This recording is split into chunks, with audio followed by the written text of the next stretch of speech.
News first ಎಜುಕೇಷನ್ಗೆ ಸ್ವಾಗತ. ನಾನು ಚಂದ್ರಮೋಹನ್. ಜಗತ್ತಿನ ಎಲ್ಲೆಡೆ ಆರ್ಟಿಫಿಷಿಯಲ್ ಇಂಟೆಲಿಜೆನ್ಸ್ದೇ ಎಐ ತಂತ್ರಜ್ಞಾನ ಅತಿ ಹೆಚ್ಚು ಬಳಕೆ ಆಗ್ತಾ ಇದೆ. ಸೋಷಿಯಲ್ ಮೀಡಿಯಾ, ಇಮೇಲ್, ಇಂಟರ್ನೆಟ್, ಹುಡುಕಾಟ, ಸ್ಮಾರ್ಟ್ ಗೆಜೆಟ್, ಪ್ರಯಾಣ, ಬ್ಯಾಂಕಿಂಗ್, ಮನರಂಜನೆ, ಶಾಪಿಂಗ್, ಸಂವಹನ, ಯಾವುದೇ ಕ್ಷೇತ್ರವಾಗಲಿ ಎಲ್ಲವೂ ಆರ್ಟಿಫಿಷಿಯಲ್ ಇಂಟೆಲಿಜೆನ್ಸ್ ಮೇಲೆ ಡಿಪೆಂಡ್ ಆಗಿವೆ. ಆರ್ಟಿಫಿಷಿಯಲ್ ಇಂಟೆಲಿಜೆನ್ಸ್ ಕೂಡ ಈ ಎಲ್ಲ ಕ್ಷೇತ್ರಗಳ ಸೇವೆಯನ್ನು ಸುಲಭಗೊಳಿಸೋ ಕೆಲಸವನ್ನು ಮಾಡ್ತಾ ಇದೆ. ಈಗ ಮನುಷ್ಯ ಮಾಡುವ ಕೆಲಸಗಳೆಲ್ಲವನ್ನು ಕೂಡ ಎಐ ಎಂಬ ಯಂತ್ರವೊಂದು ಮಾಡಲಿದೆ. 100 ಮನುಷ್ಯರು 1 ಗಂಟೆ ಮಾಡುವ ಕೆಲಸವನ್ನು ಕೃತಕ ಬುದ್ಧಿಮತ್ತೆ ಅಂದರೆ ಆರ್ಟಿಫಿಷಿಯಲ್ ಇಂಟೆಲಿಜೆನ್ಸ್ ಅನ್ನೋ ಯಂತ್ರ ತಟ್ಟಂತ ಮಾಡಿಬಿಡುತ್ತೆ. ಈಗಾಗಲೇ ಭಾರತ ಸೇರಿದಂತೆ ಅನೇಕ ದೇಶಗಳಲ್ಲಿ ಇದರ ಬಳಕೆ ಚಾಲ್ತಿಗೆ ಬಂದುಬಿಟ್ಟಿದೆ. ಒಂದೆಡೆ ಇದರಿಂದ ಹೆಚ್ಚು ಕೆಲಸ ಆಗ್ತಾ ಇದ್ರೆ, ಮತ್ತೊಂದೆಡೆ ಈ ಎಐನಿಂದ ಅನೇಕರು ಕೆಲಸಗಳನ್ನು ಕಳೆದುಕೊಳ್ಳುವ ಆತಂಕದಲ್ಲಿದ್ದಾರೆ.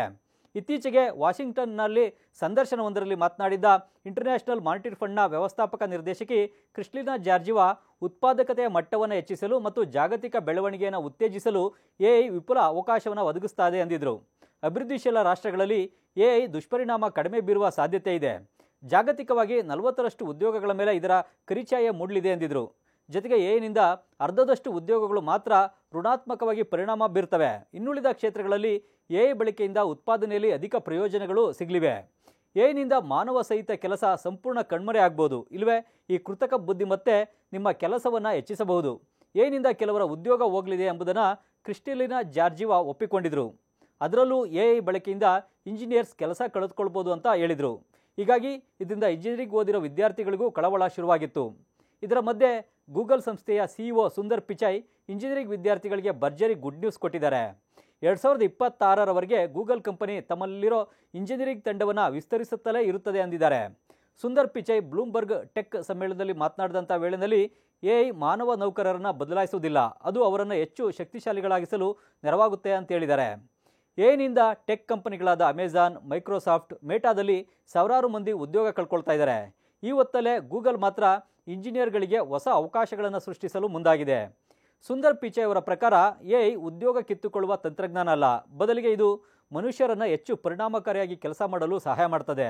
ಹೊಸ ಅವಕಾಶಗಳನ್ನು ಅನ್ವೇಷಿಸುತ್ತಿರುವಾಗಲೇ ಇಂಜಿನಿಯರ್ಗಳ ಶಕ್ತಿ ಹೆಚ್ಚಾಗುತ್ತದೆ.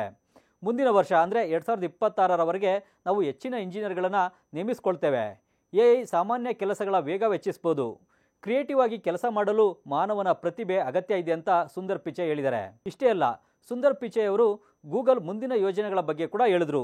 ವೇಮೋನ ಸ್ವಯಂಚಾಲಿತ ವಾಹನಗಳು, ಕ್ವಾಂಟಮ್ ಕಂಪ್ಯೂಟಿಂಗ್ ಮತ್ತು ಯೂಟ್ಯೂಬ್ನ ವಿಶ್ವದರ್ಜೆಯ ಬೆಳವಣಿಗೆ ಹೆಚ್ಚಾಗಿದೆ.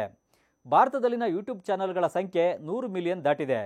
15,000 ಚಾನಲ್ಗಳು 1 ಮಿಲಿಯನ್ಗಿಂತ ಹೆಚ್ಚು ಚಂದಾದಾರರನ್ನು ಹೊಂದಿವೆ.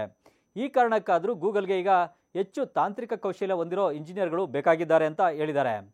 ಸುಂದರ್ ಪಿಚೈ ಎಲ್ಲೂ ಕೂಡ ಎಐ ಬಗ್ಗೆ ನಿರಾಶೆಯನ್ನು ವ್ಯಕ್ತಪಡಿಸಿಲ್ಲ, ಬದಲಿಗೆ ಎಐ ತಂತ್ರಜ್ಞಾನ ಇನ್ನೂ ಅಪೂರ್ಣವಾಗಿದೆ ಅಂತ ಹೇಳಿದ್ದಾರೆ. ಈ ಮೂಲಕ ಎಐ ಬಳಕೆ ಹೆಚ್ಚಾದರೂ ಕೂಡ ಇಂಜಿನಿಯರ್ಗಳ ಅಗತ್ಯ ಕಂಪನಿಗಳಿಗೆ ಇದ್ದೇ ಇದೆ ಅಂತ ಹೇಳಿದ್ದಾರೆ.